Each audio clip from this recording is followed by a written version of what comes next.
I'm Marianne Edens. I am the program director for LSU Shreveport, but I also hold the hat of being the person who advises all the medical students identified as possibly going into EM.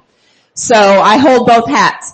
And then I'll let him introduce himself. Josh Wallenstein, clerkship director at Emory, and also sort of do the bulk of the student advising for our students that are going into EM. And we're going to talk a little bit about advising the bottom third student. We heard a lot in the last session about the bottom third student, but we want to make this somewhat interactive. So we've actually got 4 students that we're going to talk about, 2 of whom are fairly easy to advise, and 2 of whom are maybe a little harder to advise. So I actually am going to take the easier ones, and Josh has the harder ones, but during I'm going to walk around the room and we're going to open it up to people and ask them how they would try to advise this student some. So these are our objectives. So it kind of goes through the cases. So student number 1 is the student who comes in for late advice during his 3rd year. Okay, so this is the typical kid that we're seeing in the last month or so. He reports that EM is his calling, and he wants to discuss it, his 4th year planning. You find that he's failed step 1 twice and finally passed on his 3rd attempt. He also had to repeat his 2nd year because he failed 3 courses. So this one's easy, right? This is the dream crusher. I am so sorry, but you are not going to get in EM. You're not going to get into EM. And I have had this conversation twice already this year. If you are the person who cannot have this conversation, what do you say? Well, it's unlikely you're going to get into EM. You better make a backup plan right now. But in some respects, I've actually had both students come to me about a week to 2 weeks after I told them you're not going to get into EM. And they actually came up and thanked me because they said, you made it so much easier for me to make my decision of what else I was going to go into. So you may need to think about that sometimes the dream crusher can be the inventor of the new dream as well. All right, Josh has student 2, and this is the interactive one, so. All right. My one request before getting started is that these cases are loosely, or in some cases not so loosely, based around the lives of real people. Most of whom I'm happy to say, at least the ones that I kind of contributed to, found a happy home in EM. And while there's obviously nothing here that can identify them and they're fairly generic, I just still ask that you use your discretion in sort of how you share these. They're on the handout. Please take pictures of the slides if you want, but I ask that you sort of not put these on Twitter, just to try to be respectful, perhaps overly or just extra respectful of people's privacy. So this is a student, I'm not just gonna, I'll try to kind of paint a more general picture. This is a student who in their 1st and 2nd year of medical school did great. They got mostly A's. They did great on step 1. But when they got into clinical rotations, things started to slip a little bit. They got mostly B's, and picture they got maybe 1 C in medicine or in surgery. And then they come to your rotation and they struggle a little more than normal. Leave out the clinical reasoning part because I think that just sort of makes this a little more complicated than it needs to be. But they have some issues with presentations, and there seem to be some kind of suggestion of odd mannerisms or kind of personality quirks. This is not, I know every once in a while we have this student that like really freaks us out, that we're worried we're going to see in handcuffs in the evening news in a couple of years. I'm not talking about that student. I'm not talking about the person that you really think, you're worried they're sinister or deviant. This is just the kid who is perhaps a little bit odd. Maybe has nervous tics, some problems with sort of interpersonal space, boundaries. Have we all had kind of students like this? I think maybe.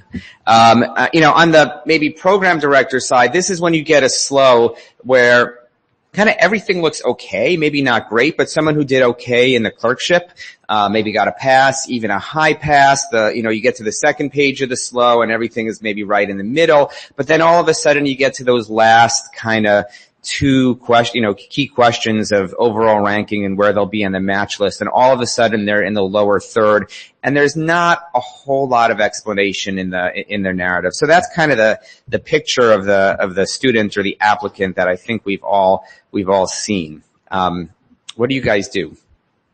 Say after the SLO is written, before they've started interviews. So anybody have any ideas of what y'all would do?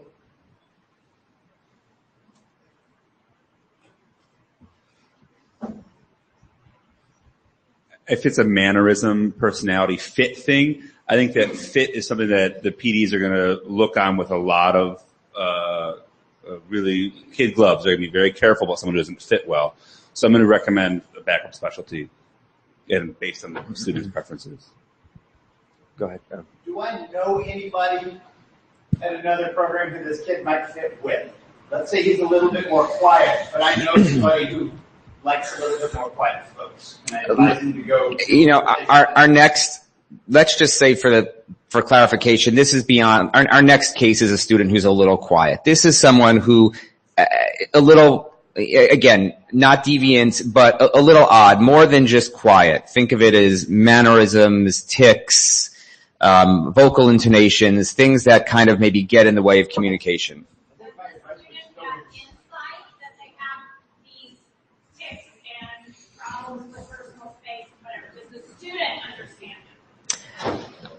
Well, let's say no. What would you do?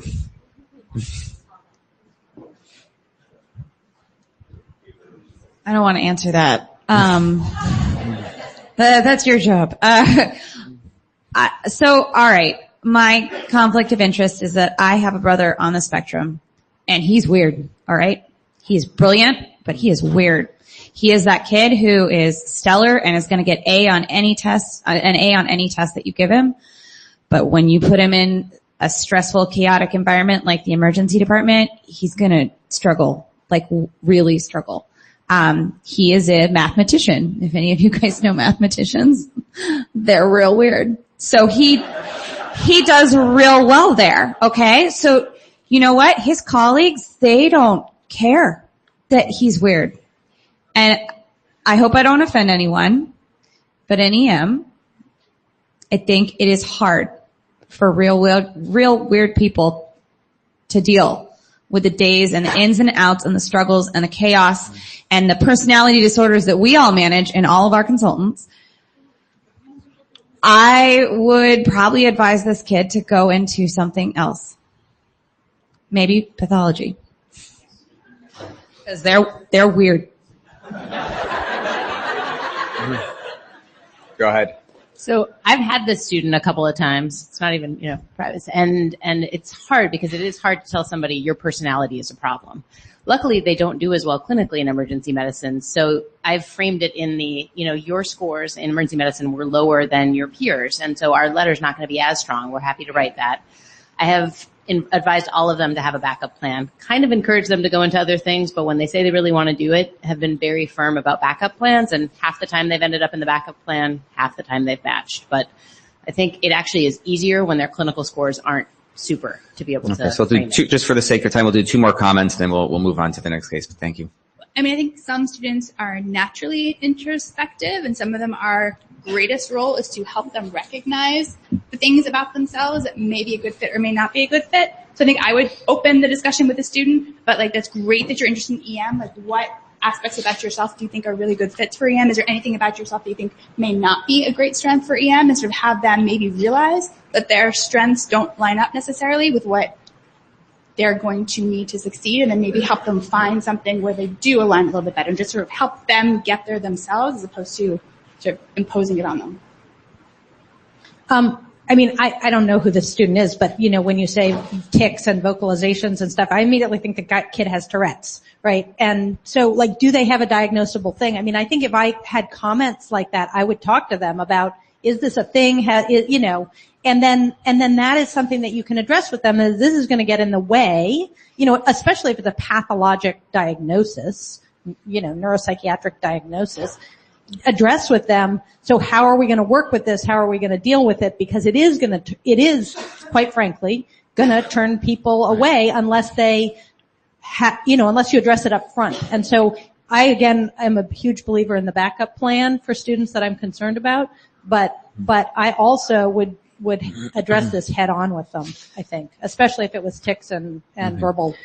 So just to finish this case up, there was a comment earlier on insight, and fortunately this student did have a lot of insight, and my suggestion, what we did with this student, which wasn't easy, it really is honesty and having hard conversations and honest conversations and saying, look, you're strong clinically in many ways, but people have found issues with with some mannerisms, and it's a very hard conversation to have.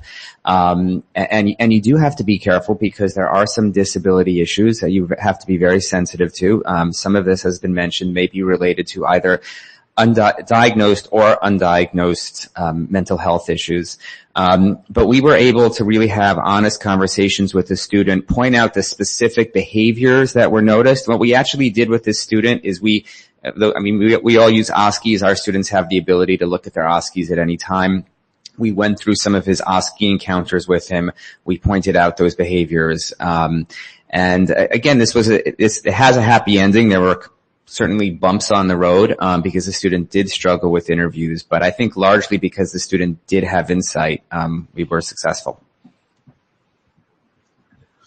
Okay, so my next student is a solidly average student. Slightly above average throughout medical school, struggled a little bit maybe on the EM rotations, mostly because they were a little introverted. My residents are a pretty boisterous group, and this person was not. Middle third, or had 2 slows, both in the middle third. Okay, so great personality, will be a strong EM resident, will be fine, just a little quiet and may need a little more guidance and a little help getting out of their shell. Comes to me in late October and says, I've only got 6 interviews. I'm in trouble. What do I do? So I'll tell you what I did. I said, you're going to be fine. You're going to be fine. And we all know, we've all seen the data that the vast majority of students actually match within their top 3 programs, right? So and the student, you can't tell them that. They don't understand that. They don't get it. But I told him to hold his breath before he started panicking, hold his breath, and just wait another week or 2 and see what happens. 4 more interviews came in the next 2 weeks. So he ended up being very happy. He ended up ranking. He ended up matching, and it was fine. But the one thing that I thought about was, what was I going to tell him in 2 more weeks if nothing else came? And so you need to start thinking, and basically what I thought about what I was going to tell him is, let's think of a backup plan of what to do if you don't match. And you hate to tell a student this early in the game because they probably haven't even gone on their interviews yet. But it's perhaps a little easier to tell them that if you set the expectation of there is the possibility you won't match. Now, this is a time when a backup plan for another specialty probably isn't going to work. Because putting in applications to family medicine or internal medicine in November, while it might work, they're probably still not going to get a whole heck of a lot of interviews. Most of those interviews are already gone, right? And it also looks like, well, this is their backup plan. It's a different story when you do backup plans in July and you start with a backup plan than it is if you do a backup plan really late. So I will tell them, well, you might be able to do that and you might be successful, but it might be just as good to also figure out what your backup plan is going to be if on match day you don't have any name on your thing. And it's the time to start thinking about, would you consider another specialty? Or do you want to try this again? Which again has all the pros and pitfalls of what happens. You know, we all know that trying it the second time, they're not nearly as successful. but it's the conversation. And if you have that conversation with them early, they actually are going to be much happier than trying to have that conversation on Monday of match week when it opens. They open that envelope and it says. And the other thing is then when they open that envelope and it actually says you match, they're happy as all get out. Because they said, oh, I thought about it, I struggled, but oh good, you helped me, you got it. So again, a happy situation, still ended up matching, no worries, so.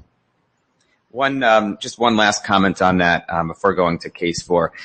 This may also be the time to sort of leverage personal connections that we all have with, between clerkship directors and program directors. This is often the student that we feel bad when we look at the SLO because, we feel we've written it the right way and it's honest and it's fair, but the letter may not paint the impression of the student that we really have. And these are the ones that, I will try my best to go to bat for and say, I know on paper they just look kind of ordinary, or maybe there's something that, they may need some guidance in one area, but they will really be a great resident if you just offer them an interview if you can and see for yourself. And as a program director, I've taken a few of those. I've gotten a few of those calls and taken them. I've actually, on more than one occasion, arranged a late visit at my program where they came. I've had a couple that have come for a full rotation. I had one that came for a weekend, and it made a difference. So those phone calls do make a difference sometimes.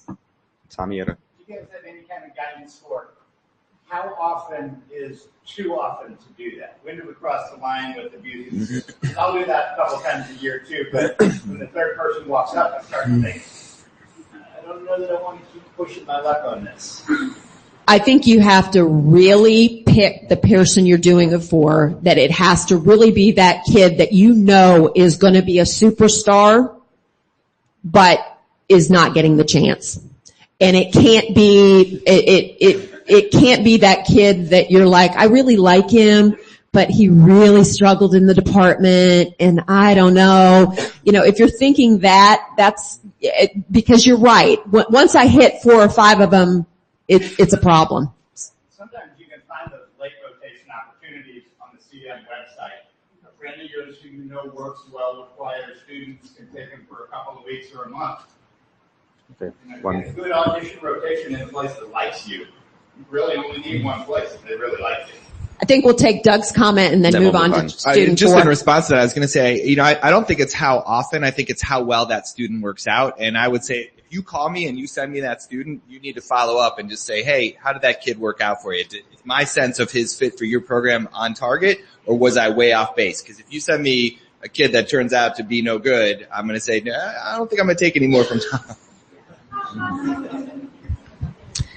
Okay, you guys can and probably already have read this case. I've had one, actually sort of 2 that kind of fall into this general category, and my guess is others have as well. And I see my colleague Cheryl Heron in the back of the room, and this is very much sort of pertinent to a point that she made in her plenary address with that kind of dark slide that came up, which is, I think, gets to the point that it's easy to talk the talk and it becomes a little harder to walk the walk. I think most of us have fairly progressive views when it comes to mental illness and addiction. But it's one thing to have views and it's another thing to really go out on a limb and take a chance with someone in your program who is, to be fair, a risk that they may have to drop out, and a risk that may put an extra burden on the rest of your residents, and your program. So this is a case of, a student who really sort of took their own initiative to realize that this is that he had a problem, never showed up for work impaired, but recognized that he had a problem and took the time off and did the things that he needed to do, and came back and finished and was otherwise an extremely strong student, one of our best of the year. I will say that in this case, what saved him is a program director that I really believe to be a saint, because he took a chance where a lot of other people didn't want to. So I'll open this up for sort of conversation and what you guys have done when you've had similar issues. Yeah, we get this not infrequently, and a lot of it is, if you have a student who can truly be honest about it, you're starting at a really good place. Because you have to go through with them, look, people aren't supposed to ask you why you took this year off, but they might. You have to get them to feel comfortable with what do they want to talk about, right? How confessional do they want to be in the interview? How much do they want to share? And here are the pros and cons of sharing this much and versus sharing that much. And it's also getting them to look at places that might be better fit. I am in New Orleans. If you have an alcohol problem, we are not a good program for you. And we are very, hey, right? We have drive-through daiquiri, and not that we think, we are sensitive and we have support systems in place, but we don't want to put you at risk or any more danger than you already are. So let's talk about where you think might be safe places for you. And then, like you said, it's using that personal connection to be like, okay, you're going to this area. Let's figure out what kind of supports they have if this becomes an issue for you. So I had a request for the program directors in here. How many of you would glide by this student and not even look at their application? Are we being honest? Now, here's the thing. How do you aren't going to know necessarily unless they've had a DUI. Then you might know.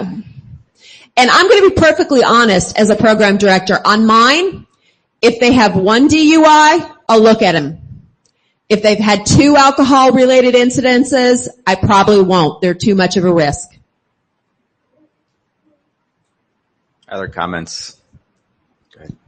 So this is really a question, but I'm curious about what you all think about whether this should be addressed in the personal statement, because the MSP is not going to give the specifics, but do you think that the student should actually go, because they may get asked about it, should they just grab the bull by the horns, talk about it in a paragraph in their personal statement or not? Well, let's be honest a little bit. We don't know what it is. It could be MS, that medical issue. It could be Crohn's disease. Could be cancer. So I think that it all depends on what the student, how comfortable the student is with it, because they can ask about the break, but they don't have to tell them. All they have to say is it's medical issues. So I think that I personally tell my students to be as open and honest as they can about it.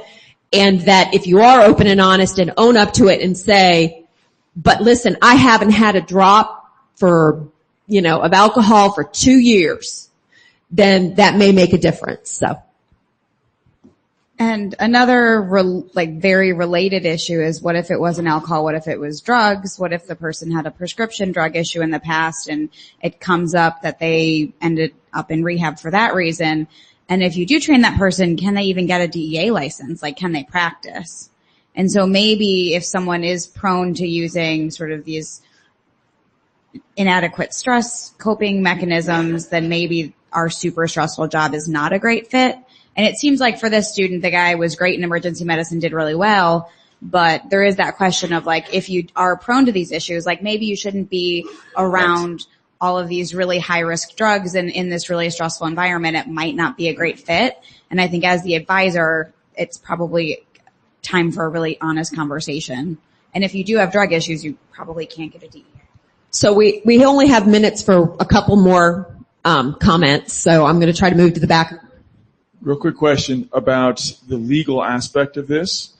Let's say, so you reached out to a program director that was willing to take a risk on this individual. Did that program director, because they now knew it was an alcohol-related issue, discuss this with the legal team? So looking forward, if the program director knew it was alcohol-related, and let's say the worst case scenario happens, the intern comes in drunk, takes care of a patient, something happens, and the program director then knew about this when they brought this in. So is this a situation where if you have something like that, substance abuse previously, recommend you have a discussion with your legal team as to whether or not your institution is okay with this potential risk?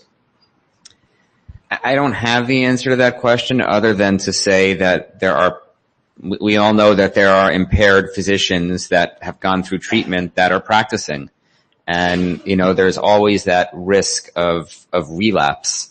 Does it make a difference because we're talking about residents as opposed to sort of fully graduated independent physicians? I don't think so. All right, we're going to do the last comments back here, and then we have to wrap up. So we didn't have a student. We had a resident from another residency come to our program, and it was a drug issue that got them out of their prior residency. And he turned out to be one of the best residents we've ever had. He was particularly strong in his own residency, but it was a substance issue. He actually spoke, I think, at court back when it was in Arizona 2-3 years ago, whenever that was. But the whole point I was going to say is I would encourage them to be as open and honest and forthright about it as can. And then you have to have a discussion with your entire faculty and everyone else about there is a huge potential issue here, but we feel this person, he was very open, very straightforward, very solid plan, but it was completely out in the open and everyone knew about it and we all discussed it before we would accept him. So he's gone on to talk to people about it quite openly and actually give public talks about his issues. So, and he's phenomenal. So I would just encourage everyone to be as open as you can. One last comment. Mine's really more of a question. So, it sounds like in your example, the student was very forthright and open about his situation, but that's actually not the norm. And you mentioned that, you as the PD won't always know. A lot of times we as the clerkship directors will, either because the student has confided in us during the advising process or because it's come up at promotions or disciplinary committee. And I'm just wondering how people feel about the ethics of if and when and how you talk about that information with program directors. Because on the one hand, it's, we have a duty to confidentiality for the student. But on the other hand, it's a legitimate part of that student's projected future performance, and we're obligated to be honest about that.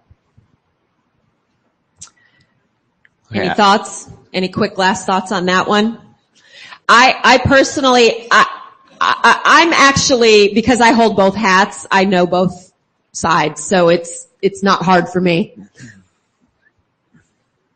I think as we advise these students, we have an obligation to encourage them to be open and honest about what their gap is. Any unexplained gap in their medical school curriculum, if it's not explained in the personal statement, plus probably somewhere in one of their letters, I really do worry about that unexplained gap. If we encourage them to be open and honest about what their gap is and they choose not to, then they're just not following good advising. But any unexplained gap to me is, if it's explained well, we'll look at their application.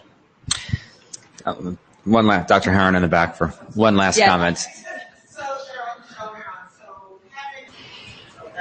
So we have to wrap up. We're going to we're running into the next people's time. So thank you very much. And nobody can follow Cheryl anyway. So great. Thank you very much.